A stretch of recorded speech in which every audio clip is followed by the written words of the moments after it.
All right, welcome everyone. I'm Ari Goldstein, Senior Public Programs Producer at the Museum of Jewish Heritage, a living memorial to the Holocaust. And it's a pleasure to welcome you to today's discussion celebrating the launch of Dr. Leah Garrett's brand new book, Ex-Troop, The Secret Jewish Commandos of World War II.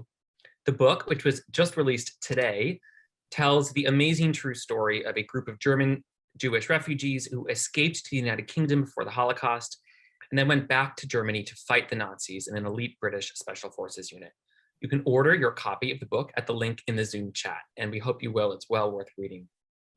In addition to being the author of this new book, Leah is the director and professor of Jewish and Hebrew Studies at Hunter College. She's published 4 books on Jewish literary history, including Young Lions, How Jewish Authors Reinvented the American War Novel, which was a finalist for the National Jewish Book Award and won the Jordan Schmitz Award.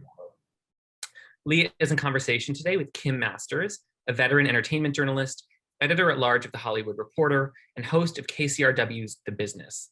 A former correspondent for NPR, Kim has also served as a contributing editor at Vanity Fair, Time, and Esquire, and she's been named Entertainment Journalist of the Year and Print Journalist of the Year by the Los Angeles Press Club.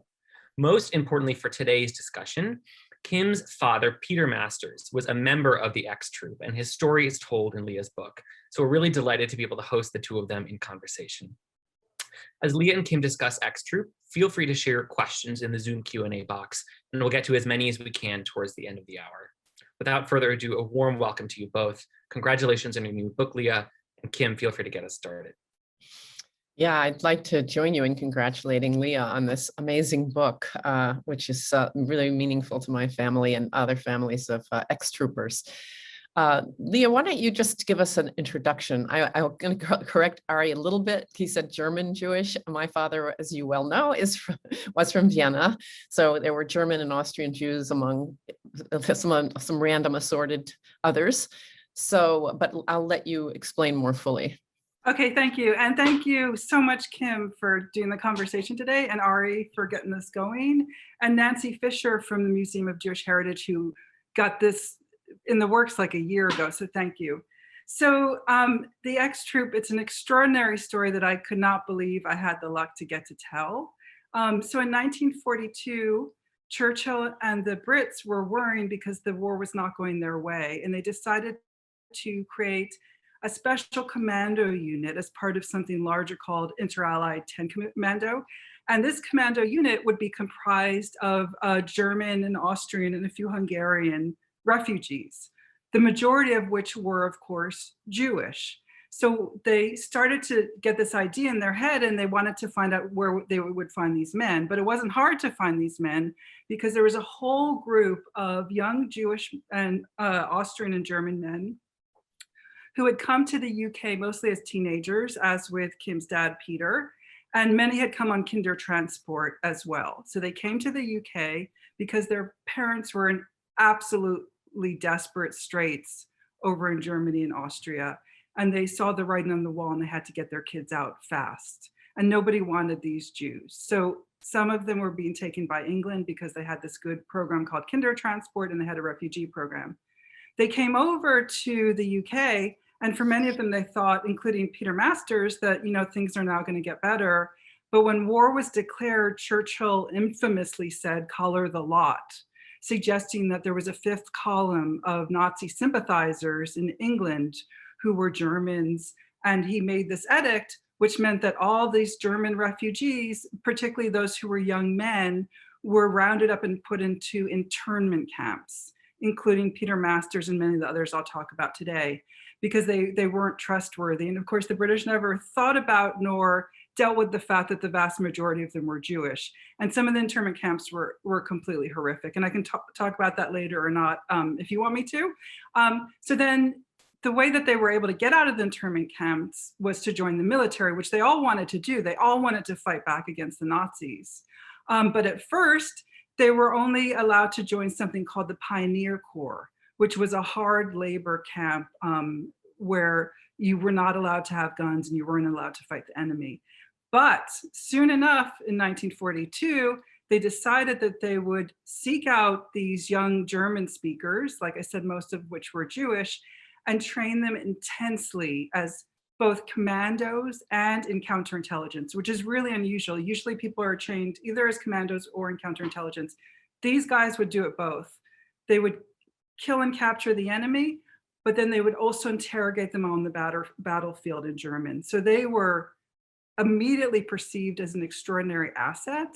And however, in order to take on this new commando role, all of them had to take on fake British names and personas. So Peter Masters was originally Peter Aroney, and he changed his name to Peter Masters. All of them had to change their names to sound more British. They got Church of England dog tags. If they were killed in battle, they would be buried under crosses, and they couldn't let anybody know their true origins. So they made up backstories about why they had these accents that they had. And then after a year or two of intense training, these guys were sent to the front lines of all the most important major battles of World War II. And what I argue in my book is they were crucial to the Allied success, absolutely crucial. And then after the war, the men were used for denazification efforts and to gather information for the trials of the Nazi war criminals.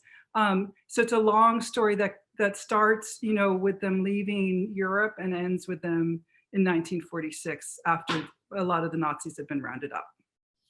Yes, that is a sweeping overview. So we want to go back to the beginning and look at some of the fascinating stories that are part of the whole saga.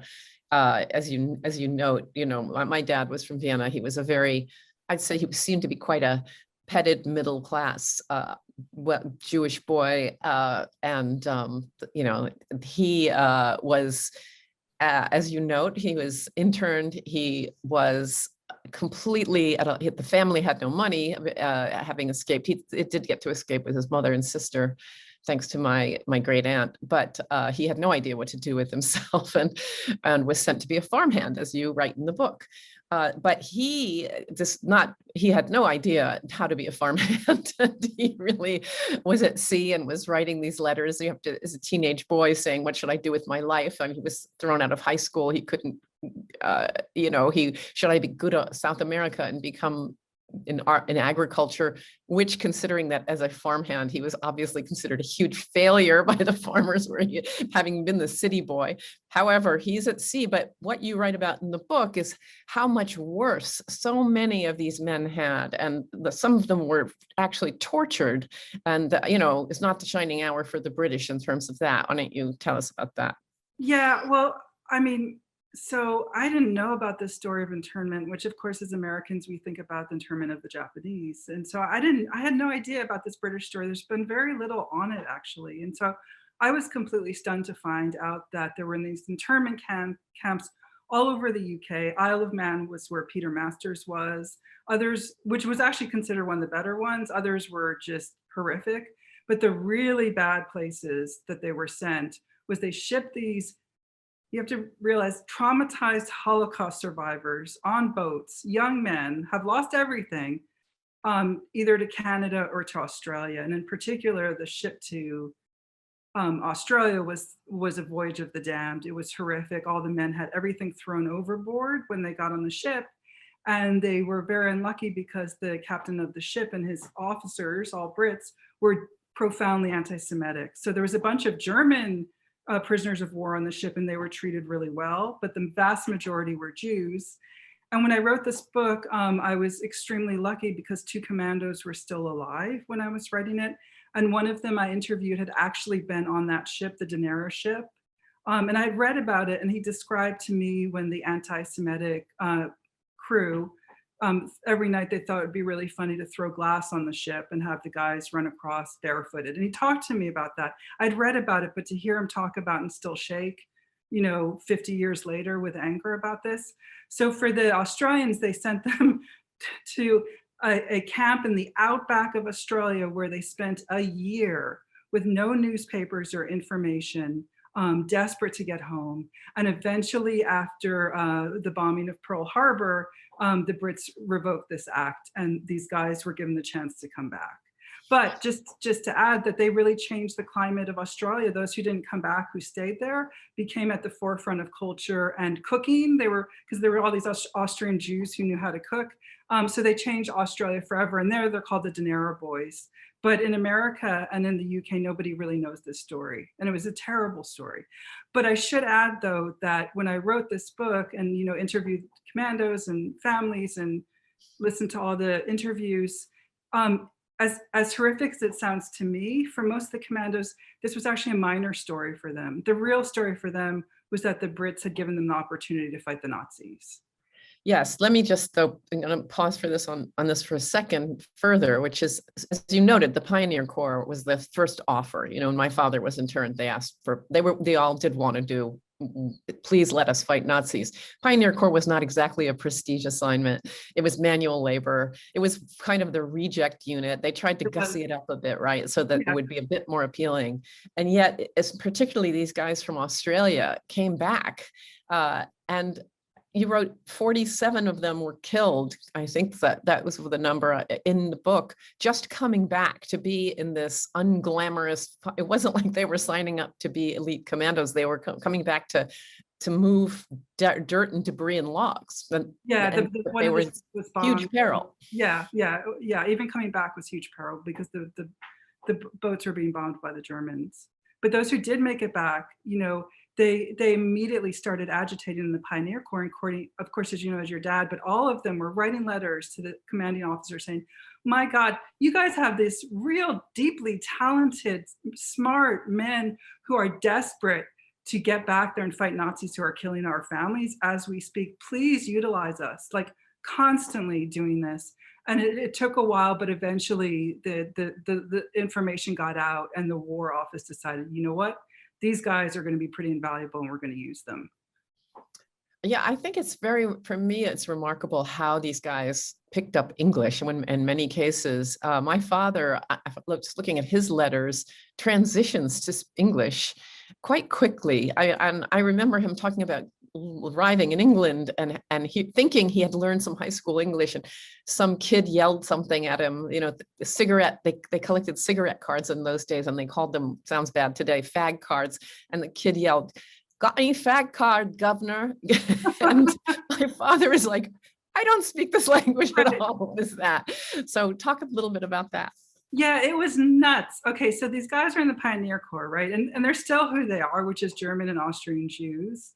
And then so they're sent to London. They're handpicked, like the best and the brightest are handpicked. They're sent to London to be interviewed by MI5 and the great Brian Hilton Jones, who we have a photo of, who's going to end up being their commanding officer, who they loved more than anything. He became sort of the father figure to all of the men. This is Brian Hilton Jones, a dapper Welsh non-Jewish guy who they just loved. And there he is again. So he has them all come into the office when they get there and says, basically, come in and give me your new name, as I said. So they have to walk in this office, come in, make up a new name, and then they're leaving, they're that person. So not only that person, they have to come up with the backstory of why they have this German accent or Austrian accent. And then they're sent to Wales, of all places to Wales, and they all have to bill it with Wales locals, again, to stress that the majority of them are traumatized by the Holocaust. They've lost everything. And a bunch of them were on the Dinero ship. And now they have to go live in the houses of Welsh locals and do their best to hide who they are, not talk about it. They're not allowed to keep any books with their names. They have to get rid of absolutely everything. And there's this great interview I saw with a Welsh local afterwards who said they were always saying, but we are English. So they knew, they knew. But all of them had really come up with these really precise backstories. They had a German nanny or whatever it was.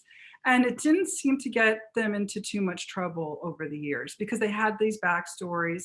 And like you said, Kim, when I was looking at Montford Gans' diary, who I'll probably talk about later, it was astonishing how quickly he got not only fluent English, but idiomatic English. Like they were the best and the brightest. Like I say in the book, they were brains and body. To be a commando and a counterintelligence officer at the same time never happens.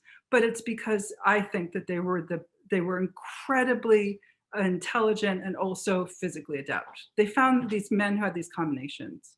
Although I know Peter Masters struggled with it. He wrote about that in his, he wrote a brilliant book called Striking Back, in which he talked about, there's this quote I love where he says something like, he could not believe like a boy from Vienna was now with a blindfold on able to take apart a gun. Like, you know, they excelled, but it was hard. It was really hard. The training was incredibly hard for them. By the way, I find that incredible too, because my father had many skills, but he was not exactly handy around the house. And I'm like, how did he do that? Yeah. What happened to that skill? Because he couldn't, it left him after the war, let's say.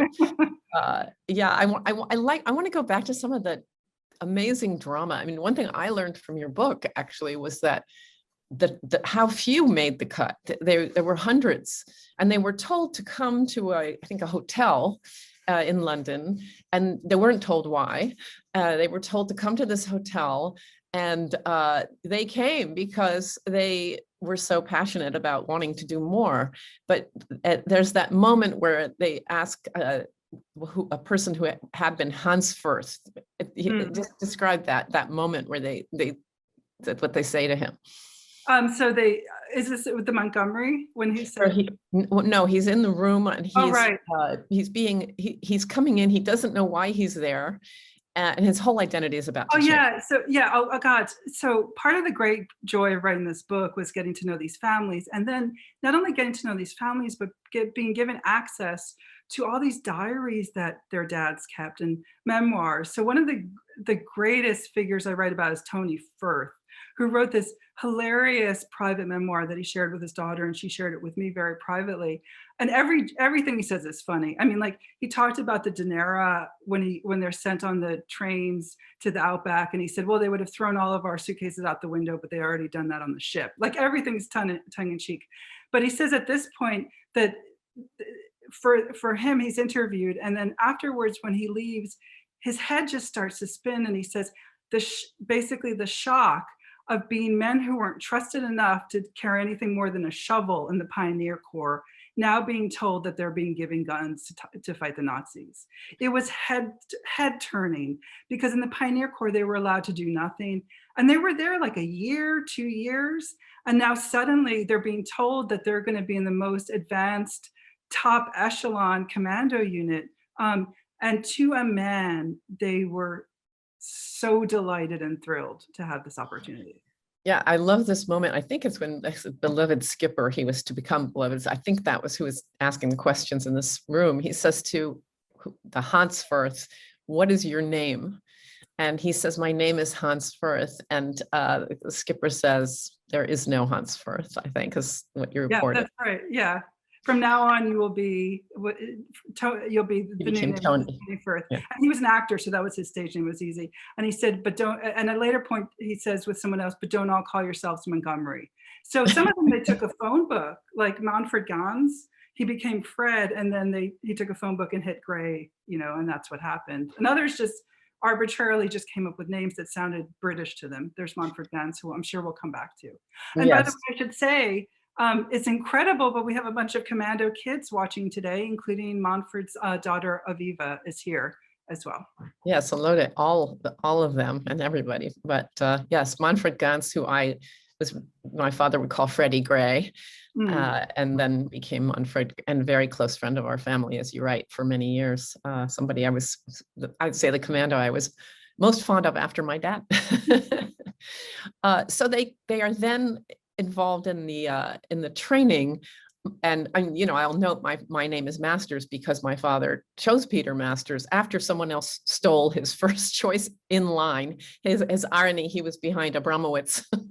Abramowitz said, "What are you going to choose?" He said, "I'm going to be Arlen," and then Abramowitz went in the room, and as you write, he came out. Abramowitz, I remember your dad saying Abramowitz had been a professional boxer, and your dad was like, "Okay, that's fine." He was like, "That's okay. You didn't know my name? Okay, never mind. It's fine. Yeah. Enjoy my name." So they then, as you mentioned, they are sent to. I just want to pause again and note that out of, I think you mentioned there were 350 interviewed for this. Yeah. 87 accepted. Yeah. I have to say, I did not know that my dad was I mean, I knew it was elite commandos. I didn't understand that 87 out of 350 made that cut. Yeah, and they had to, what they were looking for, like I said before, was extraordinary and completely unusual.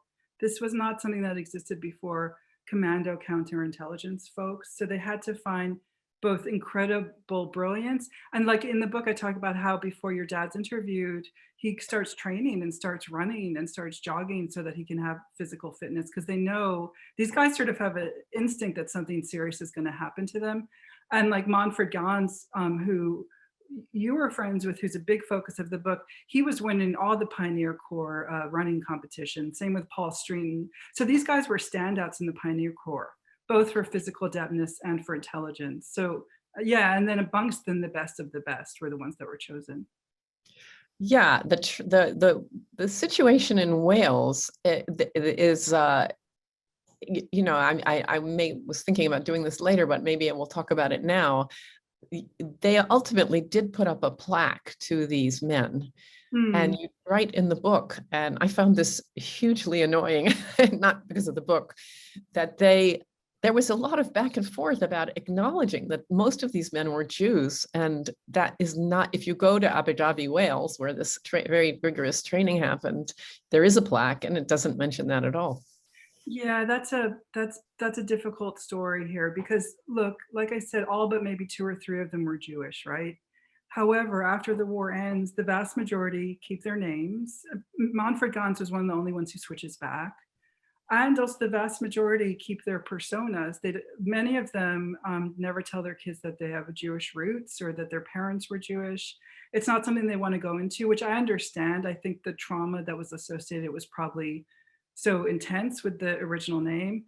So after the war, many of them, particularly in the UK, not as much in the United States, go on to live lives of very assimilated British Church of England type folks. And so a few decades ago, when one of them, who I don't really write about in the book, decides to start raising money for a memorial for the troop, I have all these letters, like there was thousands of letters amongst these commandos. There was a real fight amongst them about whether or not to use the word Jewish. And on one side, battling to put the word in Jewish was Peter Masters and Montford Gans and Miriam Rothschild, who was married to one of the commandos we'll probably talk about later, called George Lane. On the other side, though, a majority of those who the guy polled at that point said, we don't want to put it there. And I read all the letters about the reasons for it, and it was real difficult to read. Things like, well, do we really want do we really want the Welsh people to know that we're actually Jewish, which implied something bad? Or, well, you know, we were all fighting the same fight, and it was a real toxic battle amongst them. And in the end, as much as your dad and Montford Gans and Miriam Rothschild desperately fought against it, the word was not included. However, over the last decade or so, there's been a historian in the UK called Martin Sugarman, who's been fighting with the council in Aberdyfi. I mean, I have an email from them from 3 months ago, and they're still not budging on it. And the brochure that is written about the memorial doesn't mention the Jewishness of the troop. But I actually think that's kind of part of the story too, was the sense of insecurity that many of the British Jews in particular felt about sort of confronting this background. I did an interview with the son of Jeff Broadman, who's on the cover of the book. And here's the book that just came out, but he's in the cover holding a Tommy gun. And when I interviewed him, I asked him about the memorial, and he said something I thought was just so smart. He said, you know, if you'd asked my dad at the time if he wanted it to have the word Jewish on it, he would have said no, because we're just like any other unit. But the problem is that history tells us the truth here, and this was in fact a Jewish unit. So the children of the men probably would have agitated to have that word there. Does that make sense? I mean, I'm aware from other ex-troop relatives, I'll say that there are such feelings. You know, my dad was not a particularly religious youth in Vienna, but he knew he was Jew. He had some kind of bar mitzvah. Might not stand up to scrutiny, but he did. I mean, I'm sure he did. His grandfather was quite religious, but it's sort of. And then when he came to after the war, you know, he didn't think he wasn't Jewish. He didn't. In the early years, we were asked as kids not to broadcast that. They were scared. I mean, Yeah. they were trying to fit in.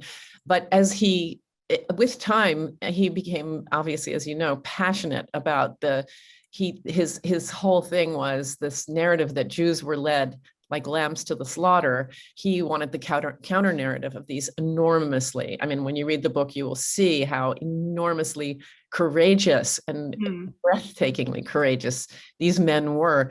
On a more shallow note, I will say some of these men were so handsome. I'm not talking about my dad, that I almost wonder whether the skipper was looking at them and thinking, we want guys who look good. Oh, right. Yeah. I just wondered that. I don't know if you had any thought like that. I mean, can we put up the picture of the great Colin Anson for a second? And oh my God, I was thinking George Lane.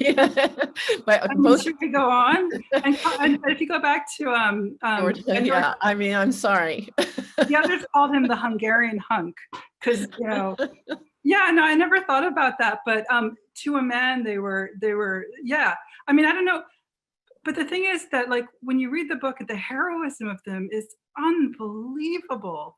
And the sense that they all had that they were fighting a cause that was much bigger than themselves. Like, I tell the story of your dad when he sent, and there's an article today in the Military Times about it, everybody, if you want to read about this specific incident. When her dad, Peter Masters, is sent just after Normandy landings, to do advanced work to find a German machine gun nest. And he says to himself, and he wrote about this in his autobiography, they're probably going to kill me, but it's worth it if it means we can root out the Germans. I mean, they all were completely focused on the fact that the clock was ticking. Anyone who was still over there in the bad place had to be rescued, and they had to do it now. And even if it meant that they would sacrifice their lives, it was all part of a much bigger mission. Yes, I remember. I can't remember if it's off the top. Is it's Manfred or Ian Harris, or one of them was persecuted as a schoolboy in Germany, right? And has this thought in battle, I wonder if any of the people shooting back at me are my old schoolmates. And you're going to say how that thought went. They both had that thought. Both Montford Gans and Ian Harris had the same thought. Ian Harris's story was nuts, though, because Ian Harris, he's this Jewish kid. He's sent to this boarding school, which ends up being, as he said later in an interview, a hotbed of National Socialism, where they're literally training Nazi youth. Everyone's Nazi youth in the school, and they're beating the crap out of the Jewish kids. And part of what he gets out of it, though, is a deep education in German military on how Nazis march and what they say. And so when the tables are turned and he's in battle after the landing at Normandy, he remembers all of his training by his enemy and is now using it against them. Same thing with Montford Gans. Montford Gans also had been treated horribly in Borken, Germany, as had his family, who were Orthodox Jewish. And when he lands too, there's a point in which both him and Peter Masters, when they're having to be in charge of like hundreds of German captured prisoners, both of them rely on the German that they knew as schoolboys to keep the men they've captured in line. It's crazy. So like, it's ironic too that Hitler's and the Germans' passion to destroy these people actually was going to inspire them so much that they would be the ones who would destroy the Nazis who were trying to get them. Yes, and I think it was Ian Harris who said, I wonder if I'm shooting at my schoolmates, and then thought, I hope so. Yeah, so nuts. And later after the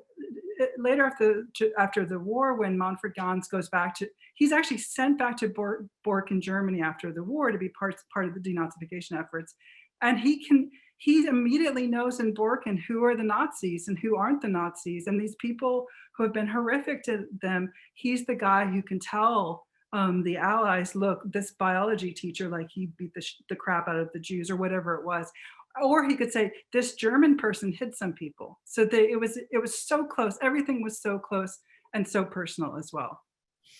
So let's go to this particular story that I thought was so interesting. It's there in the earlier, I think, phase of ex-troop activity. They are a unit is sent at, maybe I'm wrong about the chronology, you can correct me, but George Lane has this encounter with, well, tell the story. Field Marshal Rommel. So George Lane, who we saw earlier, the Hungarian hunk, is sent in the weeks before D-Day because he's a real standout. And he's also had been on the alternate Olympic water polo team. So he's really good with water. And he's sent in order to go and land at Normandy and to try and figure out the type of mines that the Germans are using. Because there's a rumor out there that they're using a new kind of mine that's so destructive that the Allies cannot land on D-Day. So he is sent there to literally swim over there, capture a mine, and bring it back. He does 2 missions to capture a mine. He comes back both times and says, look, these are just standard mines. You guys can do the invasion. They don't quite believe it. So they send him a 3rd time. The 3rd time he is captured, and he's captured with another commando, not an ex-trooper who's sent with him. And they're blindfolded and they're sent to this chateau. And one of the guys comes in and says to him, you better clean up. You're going to meet somebody really important. And so he's nervous. He doesn't know what's going to happen. Is this the SS? What is this? He's sent in a room, and he's sent to have tea with Field Marshal Rommel, who wrote, by the way, I have all of the historical proof of this stuff because it sounds so insane, but Rommel wrote a letter, like it's all true. And he has this like gentle conversation with Rommel about the war. And, Lane mentions the treatment of the Jews, and he's pretending to be a Welshman. Which I will note, as you say in the book, he's not supposed to do anything but kind of name, rank, serial number, but he can't quite. It's just such a moment, right? Yeah, and he has this conversation with Rommel because he cannot contain himself. But he's so charming and so exquisitely beautiful that after the conversation, instead of sending him and the other commando, because you remember, they don't realize they're commandos, or well, they don't admit to being commandos. Instead of sending them for execution because Hitler had done a commando edict in which you execute all commandos, he writes a letter and he gets them just sent to a standard prisoner of war camp. And he gets to the camp and he walks through the door, and he can hide it with the Germans that he's not really Welsh, but with the Brits, they immediately think this guy is a stooge. And so he pulls one of them aside and tells them the real story of who he is. And he says something crazy as I looked out of my blindfold when they were taking me to meet Rommel. And I think I might know where Rommel's headquarters are, because the Brits had no idea where the headquarters were. And he describes this strange castle with this moat and all this stuff. And one of the guys who's sitting there says, oh my God, there's a book in our library, because this POW camp had a library. I know that castle. So he runs and he gets the book. He shows it to George Lane. George Lane says, that's the place. That's where Rommel is. And then they use a wireless radio to get the news out to London. And like a couple months later, Rommel's car is bombed as he leaves, and he's out of the war. So there you go. And like every chapter of the book, audiences like this. It's crazy stuff, the stuff these guys did. Crazy heroic stuff, and important stuff too.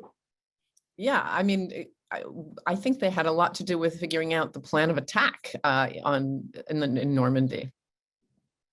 Yeah, exactly. And they led all the attacks. I mean, Montford Gans led attacks.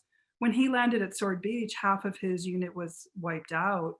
And and I'll talk about the bicycle troop too in a second, but when Montford Gans lands at Sword Beach, everyone else is being slaughtered, and he is such a Superman that he immediately captures 25 Germans and says to them in German, show me the way off the beach, show me through the minefields. And so he gets all the rest of the survivors from his commando unit to safety. Just to add, which I haven't said before, the War Office quickly realizes these guys are extraordinary, and the X Troop is never allowed to fight as its own unit. They're all put in 2s and 3s with other units because they don't want to lose the whole troop if a bomb lands, and then that's it. So none of them ever fight as the X Troop. They all fight with other units, which makes the story even more complicated and important, I think. And like your dad, that picture of the bicycle troop, her dad, Peter Masters, and a couple of other X Troopers land at Sword Beach on bicycles, the most awkward and uncomfortable thing in the world. But the idea, and I have to say that unlike the other commandos in the group he's with, he's sent to ride a bicycle basically the day of the landing. Doesn't get any training whatsoever, which is really cruel. And you mean specifically with the bicycle? Yeah, the rest of them have been training. Collapsible bicycle. Yeah, like, and they're heavy and they're weird, and like, how do you carry your gun? And he's like, here's your bike, do it. And her dad with the bicycle troop, the idea is that they can rush across the field and make their way. And they're the first ones who get across Pegasus Bridge, which is like a crucial Allied position. And there was this, the wrong story of history was that Lord Lovett on Longest Day, that they're first. But I saw letters between Lord Lovett and your dad, Peter Masters, discussing this. And it was the bicycle troop who got there first to let them know that the Allies are coming. So they were just, oh my God, they were like at the forefront of everything, capturing all these crucial positions. Yeah, I would just say the skipper, I think probably was the biggest hero of every ex-trooper, but Lord Lovett, in terms of at least my dad, he was the inspiration to go forward no matter what. I mean, not just obviously the backstory as well, but he seemed to be another superman and a truly inspiring leader for these guys. And just to add to this for the audience, it's Kim Masters' dad with another ex-trooper who they saved Lord Lovett's life when he's hit by shrapnel and near death, and they carry him to safety. So Lord Lovett, this great figure from World War II, is saved by Peter Masters and one of the other ex-troopers. So there you go. Yes, very brave guys. So they as they go inward, as you mentioned, they were detailed in 2s and 3s or whatever to these other.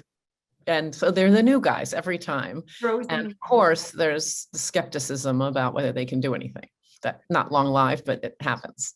Yeah, and also there's also the realization that like they got an extraordinary amount of promotions, but they should have gotten even more. But like Kim just said, every time they were the new guys and they had to prove themselves over and over again. Some of them got lucky, like Montford Gans, who stayed with the commando unit all the way through the war. But others, like your dad, were constantly moved around because they were seen as so important to get someone like this in a different unit as the war takes place. Yeah. And of course, my dad tells the story of when he's basically sent forward to draw fire because he wasn't one of those guys, and he realizes I'm being used. Yeah. But go ahead. Exactly. Yeah, he says in that bit, they sending the guy with the funny accent forward. That's one of my favorite parts of the whole book. And so this is the point at which he says to himself, they're going to kill me, but it's going to be worth it because whatever it takes to beat the Nazis. So he goes forward to draw out the machine gun fire. And then he remembers the scene from Gunga Din, the movie. Is it Clark? I can't remember who the actor is right now, but where he yells Cary out. Grant. Yells out to the locals, come out, just a way to shock them. So Peter Masters starts yelling in German, come out, we have you surrounded. And it shocks them so much that instead of them shooting him directly, it gives the guys behind him with his unit time to just advance, and then they end up wiping out the machine gun nest. And he really was ready to sacrifice himself because these guys were evil and they had to be stopped at all costs. And they often, more than once, use German and their native language as a native speaker, not an accented German, to kind of stun or bluff the enemy. Yeah, like one of them over the Rhine crossing was Harry Drew was sent across on a boat to go capture and bring back some Germans right before the crossing of the Rhine. And he goes over on a little paddle boat and he finds 2 Germans and he decides, I'm going to stun them and I'm going to start speaking German and saying to them German, come out, we have to go do something. And the Germans come out and then he captures them and they bring them back. Well, of course, the other Germans are firing machine guns at them. And your dad, too, played this crucial role in the Rhine crossing because he and Ian Harris, who was another superhero of the group, they captured 2 German engineers right after the Rhine crossing. This is like a really crucial time.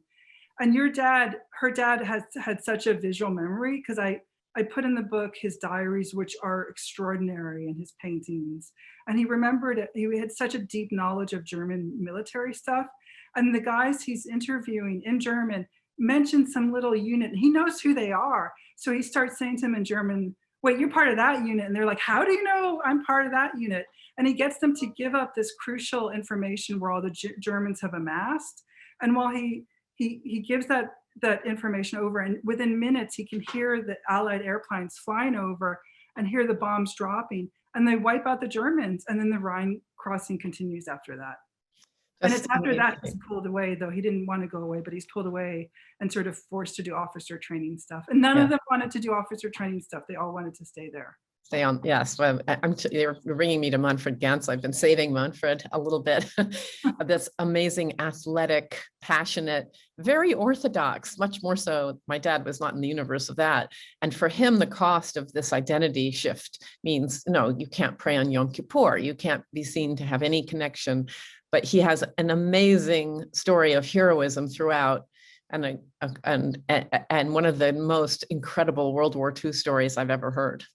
Yeah, I mean, today I spent the whole day writing a full article on this story for one of the British newspapers. It should come out tomorrow because it's so important. So Montford Gans is Orthodox, loving Jewish family from Borken, Germany. His family figures out to get him out and his brother's out. He goes by himself as a teenager to England. He's interred as they're all interred. Goes into Pioneer Corps as they're all going to Pioneer Corps. He goes to commando training, but he's spotted as really brilliant as well as physically adept. So he's sent to Cambridge for advanced intelligence training. So he's top of the crop. And so D-Day he lands, and he and this guy Maurice Latimer, who's a survivor from Dieppe, they capture this really crucial radar position, capture French villages. Like he's just, and all of this stuff is verified through the war diary. Yeah, that's when they're at Walcheren later together. That's Maurice Latimer. They capture this island that's going to be really important to get a port at Antwerp so that they can move the supplies forward with the Allies. So he's just at the front of everything. He's injured, he'll go back, whatever it takes. And while this is happening, he first gets a letter that his parents, who have been in hiding in the Netherlands, have been captured. They've been turned into the Nazis. So he gets a first letter saying that his parents are in Bergen-Belsen. I mean, the worst of the worst, right? So he starts writing these letters to his girlfriend, who will later become his wife, that whatever it takes, he has to get his parents. The war proceeds, and he knows all along he's fighting a personal war too, because he needs to get to his parents before the Nazis killed him, and now they're in a concentration camp.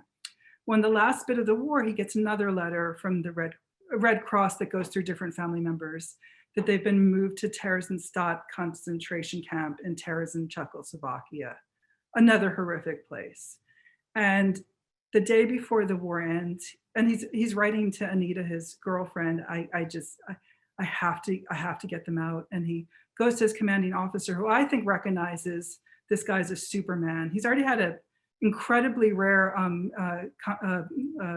commendation, battlefield commendation. So promotion on the field, which is very rare. Yeah, almost never happens. Because he said he wouldn't go to officer training school. He's like, I'm staying. Okay, then they give it to him because of Walcheren. And he says, can you give me a Jeep and a driver? I'm going to go rescue my parents. And the guy's like, well, it's Montford Gans. Okay, let's see what happens here. So it's the most extraordinary thing I ever read about World War II. And he wrote a diary of it that's at the Holocaust Museum. And he takes his Jeep and his driver, and the war's not over yet. And they drive through Germany in the last day of the war. And it's apocalyptic, chaotic, refugees, really angry Germans, Russians advancing, gets through all of these checkpoints, makes his way to the Russian side, because the Russian side are now in charge of Czechoslovakia. Nobody could believe that there's an Allied soldier on the Russian side. As they're driving there, the war ends. He gets there the day after the war ends. He gets to the concentration camp, and there's Russian soldiers at the front of and they said, well, like, what the hell are you doing here? Like a British commando? Nobody's here on this side. And he said, I've come to rescue my parents. And so they open the doors, and he walks in, and it's a complete, utter hellscape. Typhoid has now hit the camp. Dead and dying Jews are everywhere. And he goes, of course, there's a central office because the Nazis are sick and they keep track of everything. And there's a woman there who I think was probably Jewish, and she speaks English. So he still keeps the British thing going. And he says, can you find my parents, Elsa and Moritz Gans? And she looks into a roll book and she bursts into tears. And she says, they're here. And he said, well, can you take me to them? And so they get in the car, they go to this thing called the Dutch colony, because that's where they were captured in the Netherlands. And she goes on ahead and warns them that he's outside so that they don't just faint away. And he goes in and he describes the reunion, which I cut and paste into my book his words because they're so moving. And he finds his mom and his dad, and the news gets out in the camp that a Jew has survived and come back. And the streets are filled with mazel tovs, and everyone's gathering up letters for the Red Cross. He said he got hundreds and hundreds of letters. He spends a nice night with them. The Russians. I'm going to say that the letters are to let, so that they're looking for relatives and trying to let people know that they're alive and see if they're. Exactly. Yes. Really crucial that people know that and so they say in the morning he has to go because typhoid's there. He leaves them a bunch of supplies. And again, he drives back through apocalyptic war. Occupied Europe. Insane. Picking up POWs who are like really hungry. Like it's just, and he gets back and he knows he has to get these guys rescued. So he immediately goes to Princess Juliana of Netherlands. And because it's Montford Gans, he gets a meeting with her immediately, God knows how. And she goes to her and he says, you have to rescue the whole Dutch colony right now. And she does. And we have this photo, if you can share it, of his family who live a long and beautiful life in Israel after the war. So there you go. And it's all true. And he did it. And as he was doing denazification work, he noted that when he went to different Jewish communities, they had heard of him, like the news, oh, you were the British commander who rescued your parents. So it was also a huge psychological boost that he was able to do this. But because he was such a Superman, he knew that, and at the end, after all this, that whole thing, he said, I won my own private war at that moment, so. Yes, and just to make it clear how things were, you write that when he saw his father, he would not have recognized him. He was so emaciated, his father. Yeah, his parents were living on a shared slice of bread a day. The only way that they were able to survive, I mean, more than 30,000 Jews died at this concentration camp, was she was able to steal potatoes occasionally from the kitchen. There was no chance. I mean, and to be a little bit older, it's absolutely extraordinary. Amazing. I think he probably got there in the nick of time. I really do, because that's when typhoid was hitting. Montford was one of the very few to go back to being Montford Gans and leave Freddie Gray behind. What is your take on that? I always felt that my dad was such a formative period of life. He became, as he said himself, transformed more than once, from Jewish boy to in Vienna, to a farmhand, to a pioneer corps, to commando. I just don't know that he could go back to Peter Arne, but Montford, I think probably because of the strength of his Orthodox Jewish identity, did go back. Yeah, I think it was too the strength of his identity. After the war, he was conservative rather than Orthodox, but I think the strength of his identity, and he was a guy always focused on the prize, and the prize was to get rid of the Nazis. And once that job was done, and he fully embraced the commando ethos as he did it, he knew that this is all worth it because it's a big mission. But he also knew, his kids told me, it was never a doubt for him for a second that he was going to go back to be Montford Gans. This was a temporary role. My feeling of it, though, is that for the majority of them, as I said before, look, this is happening as they're becoming adults. They're, like you said, their formative time. And this is who they actually did become. But I also think, though, that for particularly the British Jews amongst the group, those who didn't emigrate to America, I think there was probably some insecurity about if you could be British and Jewish. And I did find that those who switched their names back more likely were in the United States than in the UK. And also, the name of, like, the person I interviewed, the commander who was still living when I interviewed it, who was on the Daenerys ship, he kept his pseudonym his whole life. He never told anyone he was Jewish nor German, and he didn't want anyone to know about it, and I have to use his pseudonym in the book. And when I was talking to him, I got very clearly the sense was because the old name was associated with his parents being killed in the Holocaust, and he just did not want to go there with anybody ever again. So I think trauma was actually really central to a number of them as well. Yes, I mean, my dad talked about the war a lot. He told a more PG version for his children, I think. He told them sort of, heroic, a little bit funny maybe, and the Ian Harris, I think was it Tony Firth or Ian Harris? I think it was Tony, actually, just a little bit of humor. I mean, that's humor kept a lot of these guys going, as you know. Yeah. but I don't think Montford, I didn't hear Montford talk. Maybe his kids did, I don't know, but some of them were in the vault more, but most of them seem to have some sort of memoir, many of them. Yeah, mostly private. Your dad and Montford were the only ones I found who actually published them. Everyone else kind of kept records privately, but did not want them to necessarily go public. And actually, since we mentioned Ian Harris, can we show the picture of Ian Harris just because his son and grandkids are here today? Ari, and I think there's a picture of Ian Harris after he captures an entire platoon of Germans. All right, I was wondering if we had that. That's a great picture. Yeah, we have that photo. So that's the great. That's an entire platoon of Germans.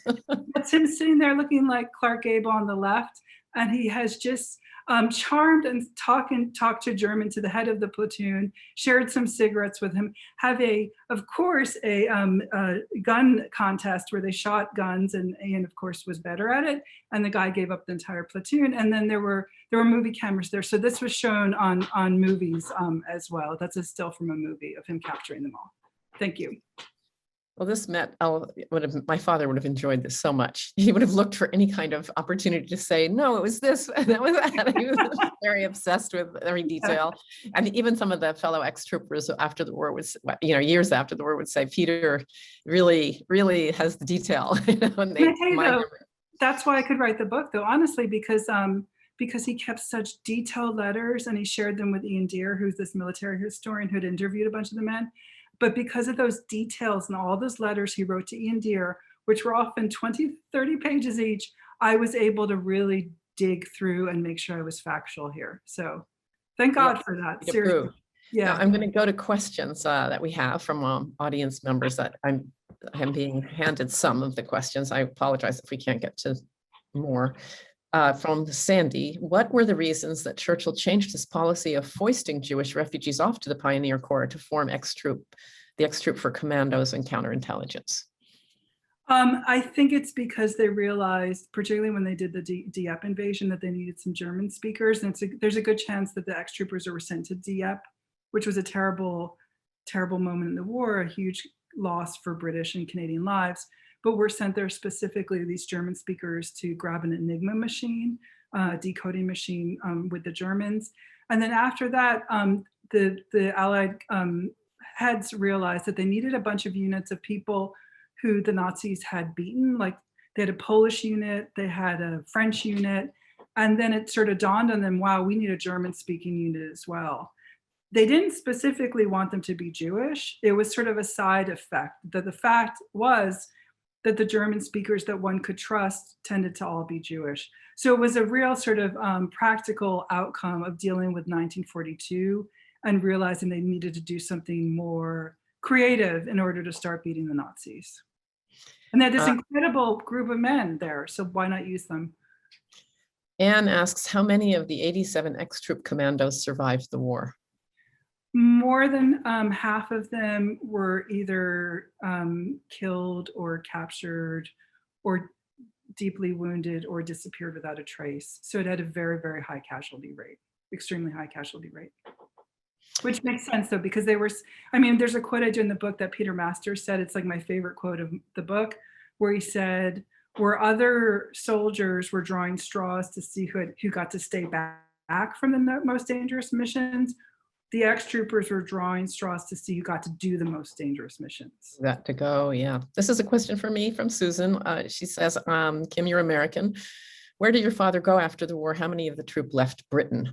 I can only address my dad. He was ultimately, he went to art school and became a Fulbright scholar, an early Fulbright scholar, I think first possibly coming from that here. And he settled here. And raised the family here, and just, we all are obviously, as you can tell, American. I think my mom was here. She was also she was on the kinder transport and lost her family. So I grew up very much with the war hero and the war orphan. We could not talk about my mother's family because it was too bad of a story.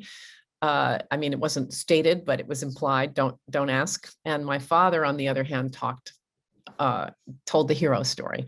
I don't know how many left Britain. I know Manfred was here in the States. The great majority stayed in Britain, actually, and raised their kids and grandkids there. A handful leave for the United States and a handful go to Canada, and a couple go to Australia. As far as I could tell, almost none of them go to Israel. And I think for the majority of them after the war, except for a couple of standouts, they wanted a quiet, good life to sort of achieve their potential. So, Peter Masters becomes this great artist. Montford Gans becomes this groundbreaking chemist. But the thing is about all of them, and I just wrote an article for CNN about these men, particularly focused on Peter Montford Gans and Paul Streeton, is they always kept a fierce dedication towards righting the world and doing good social justice. And that was the true for all of the ones who made their way to the United States. Question from, I think, Nils, if I'm saying that wrong, forgive me. Did any of the ex-troop members become involved in the Haganah and the 48 War of Israeli Independence? No, as far as I know, there was no translation. There was no, as far as I know, I couldn't locate anybody who had anything to do with Israel. The rest, I mean, some like Montford Gans, his brothers and parents emigrated to Israel. He emigrated to the United States. I think that the majority of them just stayed in the UK or came to America or Canada. So I have found no connection whatsoever with the formation of Israel and these guys. Jim asked, and I cover the business of Hollywood, and I don't know the answer to this one. Is this story going to become a movie? Well, let's hope it's going to become a movie. I mean, I'm going to do a little pitch here. I do really hope all of you out there will buy the book and tell your friends to buy the book. Because right now, I got to say, during these tough few weeks we've all been having, it's such an unusual and positive story of Jewish soldiers. And this is and it's such a deeply optimistic story, I think, as well. I do have a Hollywood agent, and we have had an interest from different people for documentaries and stuff.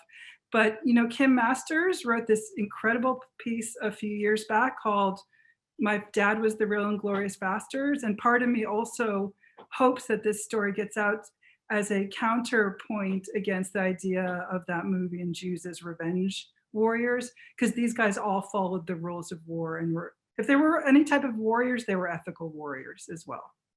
Yeah, I will know. I wrote My Father, the Inglorious Bastard. It was in the Daily Beast because the movie was offensive to a lot of the Commandos because, Quentin Tarantino's fantasy of this Jewish soldier who beats people with a baseball bat is so not the ethic. And you stress this in the book, Leah, these guys, there's one point where I think it was Ian Harris who punched a German in the mouth with my dad, and my dad was like, "What are you doing?" It's like, we don't do that. And all the Commandos I talked to for that article, and I'll note that Harvey Weinstein threatened to sue me for writing that article, the producer of the film, and look where he is now.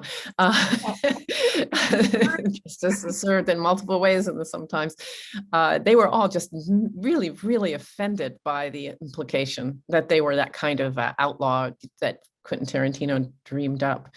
Then we have a question from Alan. Can you talk about the equivalent US military unit? I know you did so much research for this book, Leah, but I don't know, but maybe you can. The Ritchie Boys, what were the similarities and differences? Yeah, that's come up because 60 Minutes did a piece on them. Ritchie Boys were similar only in the fact that they were German-speaking majority Jews, but they were completely different because the Ritchie Boys were counterintelligence officers, right? So they were one half of the ex-troopers.